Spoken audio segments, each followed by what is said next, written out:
La dégustation est terrible. C'est mignon ces petits pieds là. On va ça aussi.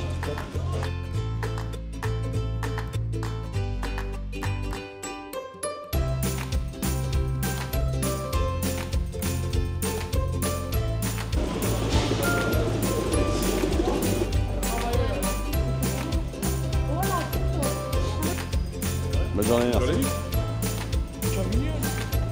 Non, c'est comme un charolais si vous voulez, mais on n'est pas en AOC. Ouais.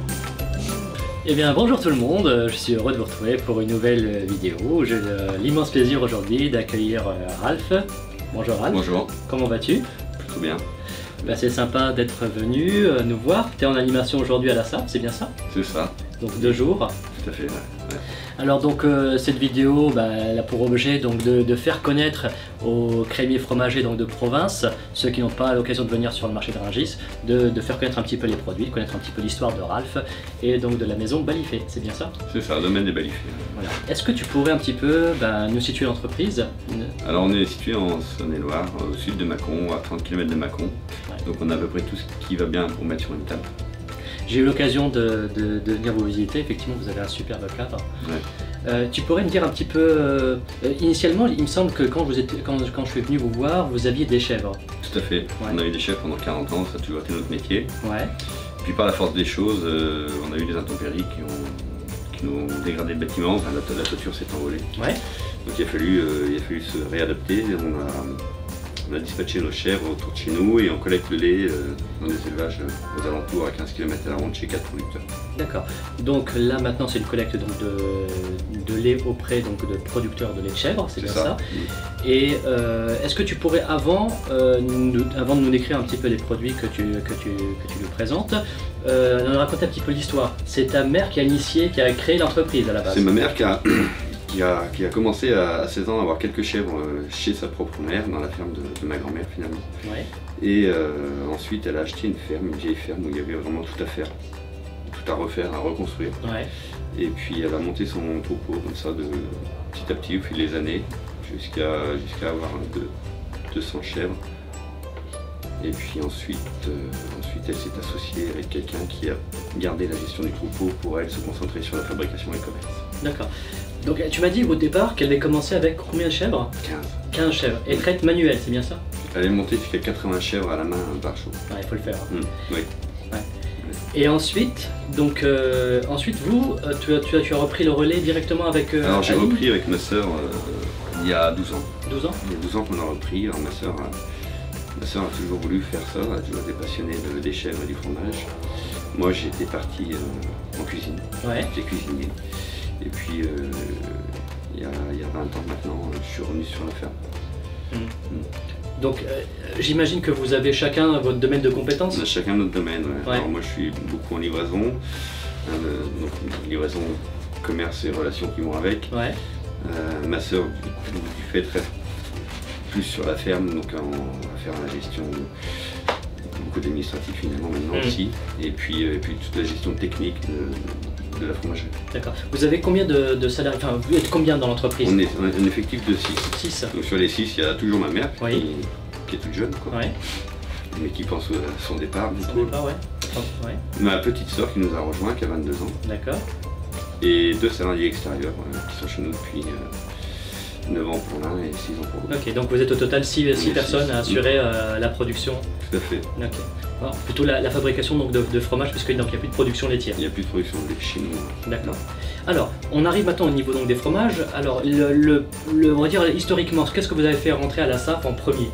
Les premiers produits rentrés à la SAP, ça va être la pyramide, ce cône conique qui fait 1,2 kg en pure chèvre, en lait cru. Il y a des collites de fromage? Ouais, c'est ça, ça fait, oui, peut-être sur 1,2 kg, 1,3 kg la pièce. Ça se garde très bien, plus c'est affiné, meilleur c'est. Mais même une fois ouvert, ça se garde très très bien. D'accord, ça se tient bien? Ouais, okay. Ça se tient bien. Ouais. Et ensuite, donc après la pyramide? Après la pyramide, il y avait le germolin 4 à 6 mois d'affinage. Ouais. Qui est très intéressant parce qu'on fait des affinages lents. On passe pas en Loire. D'accord. Et du coup, les saveurs, ça développe des parfums qu'on ne va pas forcément retrouver sur d'autres produits similaires. D'accord. Donc d'un point de vue gustatif, la pyramide se distingue bien donc du Alors, la pyramide, pour moi, c'est l'équivalent d'un magnum de vin que vous allez ouvrir, qui aura, pour le même cru, la même année, n'aura pas les mêmes saveurs qu'une bouteille de 75 centilitres. D'accord, ok. Sur du gros volume, on va tirer des parfums complètement différents. Ok. Ça marche, je ne savais pas qu'effectivement la taille du fromage pouvait conditionner le goût donc, du produit. Ouais. Ok, ça marche. Donc ça, ce sont ces deux produits que vous avez rentrés donc, historiquement au niveau de la SAF. Tout à fait, oui. Et ensuite, donc, vous avez décliné en nouvelles références. Ensuite, on a des petites fantaisies. Oui. Un fer à cheval, c'est un chèvre cendré en forme de fer à cheval. Ouais. Qui vieillit bien aussi, qui fait une jolie petite peau quand il vieillit. Où la cendre amène un côté caprin, renforce le côté caprin. Comme côté animal. Voilà. D'accord. Ok. Le petit peton dans les petit peton, ouais, c'est mignon comme tout, ces petits pieds, ouais, c'est mignon comme tout. Bah ça, disons que si tu veux, c'est une naissance quoi. Ouais. Qui est à l'origine de l'idée quoi. Voilà.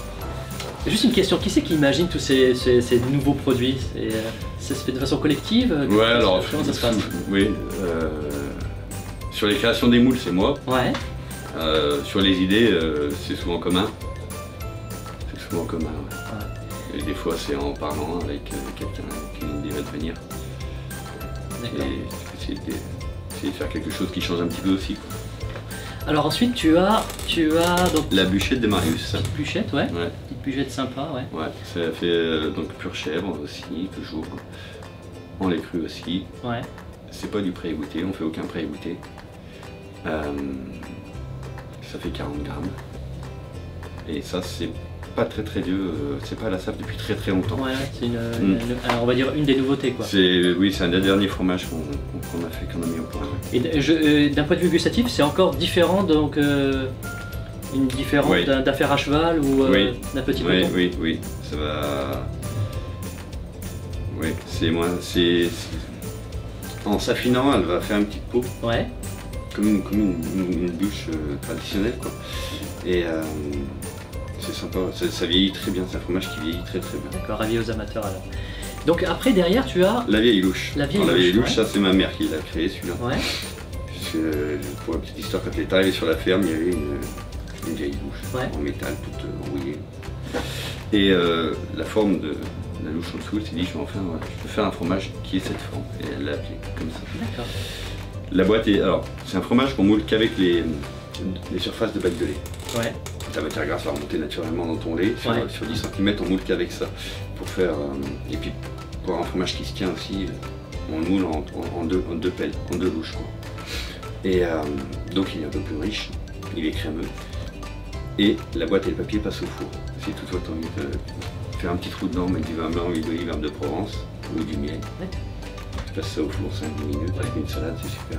Ouais, donc c'est un chèvre à manger aussi bien chaud que froid. Ouais. D'accord, ok. Voilà. Et le fait qu'il soit un peu plus fleuri, c'est mieux pour manger froid. Fleuri froid, s'il est frais, il faut qu'il soit un peu plus jeune parce que le fleuri au four, ça sort vite, un petit peu plus puissant. D'accord. Ok. Mais chez nous à la SAF, on l'achète comme ça plutôt. Vous les recevez jeunes. Ah, jeunes. Vous les recevez jeunes, après d'accord. On peut les affiner. Ok. Et puis donc tu as préparé une surprise. La barquette apéritif. La barquette apéritif, elle est référencée à la SAF celle-ci depuis déjà un petit moment. Ouais. Mais d'ici la semaine prochaine, elle sera disponible en 1 kg au rack. D'accord. Ce sera des colis, des caisses de 2 fois 1 kg. Voilà. Donc, c'est intéressant pour mettre dans des bonbonnières, des saladiers en verre ou des panières. Et puis après reportionner au souhait quoi. Bah, avis aux amateurs donc surtout pour cette fin d'année, les fêtes de fin d'année, donc d'excellents fromages. Donc on peut plus dire que ce sont des fromages fermiers, mais donc des fromages au lait cru en tous les cas. C'est ça, fromage avec des méthodes très artisanales et au lait cru. Merci beaucoup Ralph de ta venue et puis de la présentation de ces produits. Et n'hésite pas à demander conseil à vos vendeurs pour qu'on puisse vous proposer tous ces produits. Merci beaucoup Ralph et à très bientôt. Merci.